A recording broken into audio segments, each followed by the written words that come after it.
حضرت امام ابو حنیفہ کو 5 لاکھ احادیث یاد تھیں۔ ایک دن انہوں نے اپنے بیٹے حماد کو نصیحت کرتے ہوئے فرمایا کہ بیٹے، میں آپ کو 5 لاکھ احادیث کا نچوڑ 5 احادیث میں بیان کر رہا ہوں۔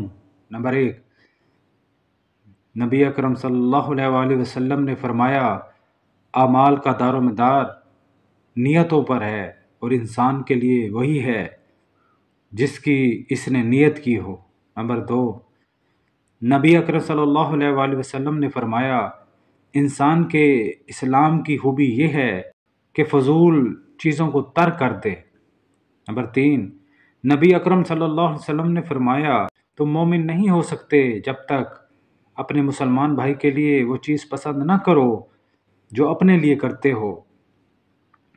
نمبر 4، نبی صلی اللہ علیہ وآلہ وسلم نے فرمایا، حلال بھی ظاہر ہے اور حرام بھی، اور دونوں کے درمیان شبہ کی چیز ہے جن کو بہت سے لوگ نہیں جانتے، سو جو شخص شبہات سے بچا اس نے دین محفوظ کر لیا، اور جو شخص شبہات میں پڑ گیا وہ حرام میں پڑ جائے گا۔